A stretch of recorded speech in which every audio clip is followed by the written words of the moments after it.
Hi, നോമ്പെല്ലാം തുറന്നു. എനിക്ക് നോമ്പില്ലായിരുന്നു കേട്ടോ, മക്കൾക്ക് നോമ്പുണ്ടായിരുന്നു.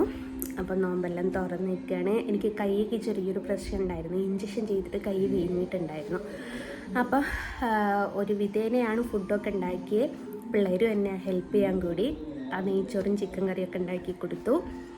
അപ്പോൾ നോമ്പ് തുറന്ന് ഇങ്ങനെ ഇരിക്കുന്ന സമയത്ത് ചെറിയൊരാഗ്രഹം എന്താണെന്നല്ലേ, ഒരു സ്നിക്കേഴ്സ് കഴിക്കാൻ വേണ്ടിയിട്ട്. അപ്പോൾ ഞാൻ കരുതി ഇതുവരെ എൻ്റെ അനിയനായ ഇപ്പോഴത്തെ എൻ്റെ ഏട്ടനുണ്ടല്ലോ, അരുണേട്ടന്, അപ്പോൾ അരുണേട്ടനോടൊന്ന് വിളിച്ച് ചോദിച്ചു നോക്കട്ടെ കൊണ്ടുത്തരുമെന്ന്.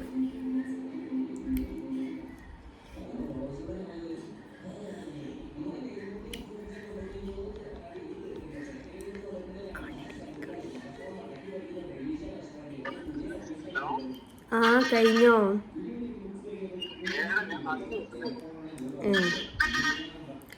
എനിക്ക് വരുമ്പോൾ സ്നിക്കേഴ്സ് കൊണ്ടുത്തരുമോ?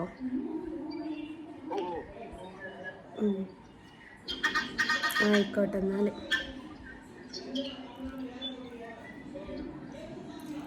അപ്പം അതവിടെ സെറ്റായി. പിന്നെ ഞാൻ ഫോണിൽ മാംസ് അടിച്ചിട്ട് കണ്ടില്ലേ വിളിച്ചപ്പം. അപ്പോൾ പലരും എന്നോട് ചോദിച്ചിട്ടുണ്ട് അതെന്താ അങ്ങനെ അടിച്ചിട്ട് എന്നുള്ളത്. അത് വേറൊന്നുമല്ല, പിള്ളേർ മാമ മാമ എന്ന് വിളിക്കുമ്പോൾ ഇവിടെ ഏട്ടത്തിൻ്റെ മോനുണ്ടായിരുന്നു, എൻ്റെ മൂത്ത സഹോദരിൻ്റെ മൂത്ത മകന്. അപ്പോൾ ഒരു 2-3 വർഷങ്ങൾക്ക് മുമ്പാട്ടോ. അപ്പോൾ ഓൻ വിളിക്കലൊടുങ്ങി മാമാന്ന്, മക്കൾ വിളിക്കുന്ന കേട്ട് ഓനും വിളിക്കലൊടുങ്ങി, പിന്നെ ഞാനും വിളിക്കലൊടുങ്ങി. അപ്പോൾ ഇപ്പം അരുണിൻ്റെ കമ്പനിക്കാരിൽ പലരും അവനെ മാമാന്നാണ് വിളിക്കുക. ആ മാമനല്ല കേട്ടോ ഈ മാംസ്, നിങ്ങൾ വിചാരിക്കുന്ന മാമനല്ലേ. അപ്പോൾ എന്നിട്ട് ഞാനും അങ്ങനെയാണ് വിളിക്കുക. ഞാൻ പേര് അങ്ങനെ സേവ് ചെയ്ത് വെച്ചത്, മാമാന്നാണ് വിളിക്കുക. എന്തെങ്കിലും അവന് എന്നോട് എന്തെങ്കിലും കാര്യം പറയുകയാണെങ്കിൽ അങ്ങനെയാണ് പറയാം. ഇപ്പം എന്തെങ്കിലും ഇപ്പം ജസ്മോളെ മാമനെന്ന് അങ്ങനത്തെ ഒരു ടോക്ക്, അല്ലാതെ അരുണെന്നോ അങ്ങനെയൊന്നുമല്ല പറയാം, മാമനെന്നാണ് പറയാം. എനിക്കിഷ്ടം അത് കേൾക്കാനോ. ഓന് പണ്ടേ തൊട്ട് ഇഷ്ടമാണ് ഈ മാമ മാമ എന്നുള്ള വിളി. ഒറ്റ മോനാണല്ലോ, അപ്പോൾ പെങ്ങന്മാരുടെ കുട്ടികളൊന്നും ഇല്ലാത്തതുകൊണ്ട് ഭയങ്കര വിഷമമായിരുന്നു. അപ്പം എന്നിട്ട് ഇപ്പം ഓൾമോസ്റ്റ് എല്ലാവരും മാമ എന്നാണ് വിളിക്കുക. ഞാൻ അങ്ങനെയാണ് സേവ് ചെയ്ത് വെച്ചതും, 2 ഫോണിലും അങ്ങനെയാണ് കേട്ടോ സേവ് ചെയ്ത് വെച്ചത്, മാംസ് എന്ന് പറഞ്ഞിട്ടാണ്. അപ്പം ബാക്കി കേസ് കേട്ടോ എന്നിട്ട് കാണാട്ടാ. ടാറ്റാ. തുറക്ക സ്നിക്കേഴ്സിൻ്റെ ആള് വന്നിട്ട് തുറക്ക അരുണിനെ കാണുന്നില്ല. അല്ലെങ്കിൽ സ്നിക്കേഴ്സ് എടാ.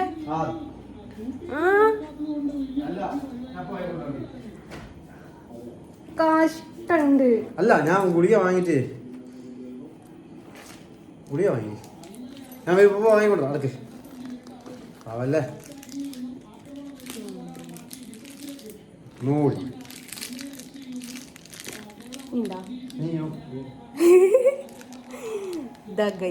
സ്നിക്കേഴ്സ്. ഒരു ഹായ് പറഞ്ഞിട്ട് പോടോ.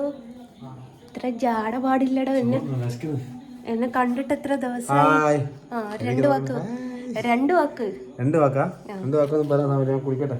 ഒന്ന് വിശക്കുന്നോലെ. ഉച്ചക്ക് ചോറുന്നില്ലയും 12:30 തിന്നില്ലേ? അപ്പൊ നോമ്പ് നോൽക്കുന്നൊരവസ്ഥയോ? രാവിലെ തിന്നാ പിന്നെ രാത്രിയല്ലേ തിന്നാ. അപ്പൊ നോമ്പ് വിൽക്കുന്നത് നീ നോമ്പ് വിൽക്കുമ്പോ എന്താക്കോ?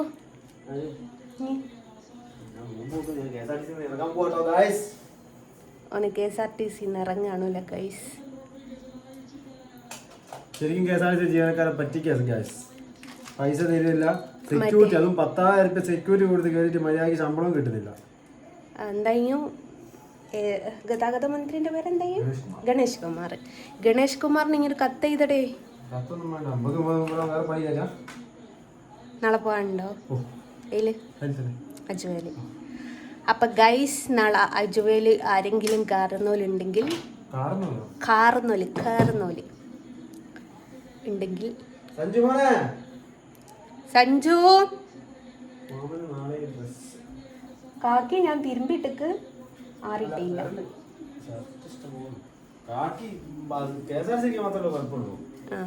പ്രൈവറ്റ് ബസ്സിൽ എന്ത് തോന്നിവാസവും ആവാന്നുള്ള ഇവൻ്റെയൊക്കെ അഹങ്കാരമാണ് KSRTC ഇറങ്ങാനുള്ള പ്രചോദനം. അതാണ് ഇവനൊക്കെയുള്ള ഏറ്റവും വലിയ പ്രചോദനം. അങ്ങനെ പറയല്ലാന്നല്ലേ, കാക്കില്ലേ കുഴപ്പമില്ലാന്ന് പറഞ്ഞില്ലേ? കാക്കില്ലെങ്കിൽ കുഴപ്പമില്ല, ഓർക്ക് പ്യൂർ കാക്കി വേണം. അതായത് നമ്മളെ പോക്കറ്റിന്റെ മുകളിൽ എഴുത്തും കാര്യങ്ങളൊന്നും പാടില്ല, ഒന്നും പാടില്ല. ഇത് പ്രൈവറ്റ് ബസ്സിലാകുമ്പോൾ പോക്കറ്റിന്റെ മുകളിൽ ഇവിടെ എഴുത്തില്ലേ ഒന്നും ഒരു വിഷയമില്ല. അതാ പറഞ്ഞത് കേട്ടോ, അല്ലാണ്ട് കാക്കില്ലാണ്ടൊന്നും ഒരു ബസ്സിലും പഠിക്കാനില്ല. പ്രൈവറ്റിലും കാക്കി വേണം. ഇല്ല, RTO ഏത് നേരവും റോഡ് മേലെ ഉണ്ടാവും, ഫൈൻ കിട്ടും. എഴുത്തൊന്നും കുഴപ്പമില്ല. ഇനി ഇവിടെ നിന്നാൽ ബോഡി വിത്ത് മസിൽ ഷോ നമ്മൾ കാണേണ്ടി വരും. അതുകൊണ്ട് നമ്മൾ സ്നീക്കേഴ്സ് കഴിക്കാൻ പോവുക, അതാ നല്ലത്. ഓന് ബോഡി വിത്ത് മസിൽ ഷോ. അപ്പം അങ്ങനെയാണ്. ഒരു പൂ മാത്രം ചോദിച്ചു, ഒരുപാട് പൂക്കാലം കൊണ്ട് തന്നു. എന്താണെന്നറിയില്ല, സ്നിക്കേഴ്സ് തിന്നാൻ ഒരു പൂതി. റിമോട്ട് നോക്കിയതാ, ഓൻ കളി കണ്ടോണ്ടിരിക്കുക. അപ്പം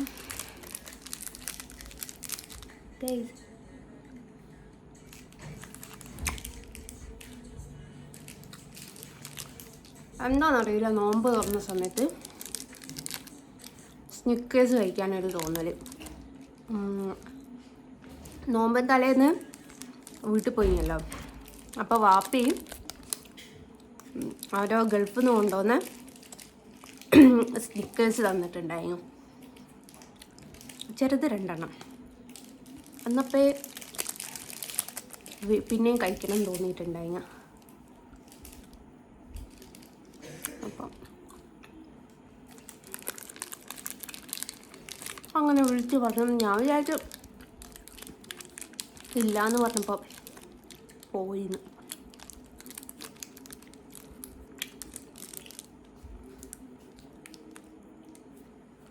അപ്പം ഞാൻ ബാക്കിയിട്ടും തിന്നട്ടെ. അപ്പം ഈ വീഡിയോ മാത്രമേ ഉള്ളൂ. പെയിൻറ്റ് ചെയ്യുന്നിടത്തുനിന്ന് അവൻ വരുമ്പോൾ എനിക്ക് ചോദിയതാണ്. അപ്പോൾ ഓക്കെ, ടാറ്റാ.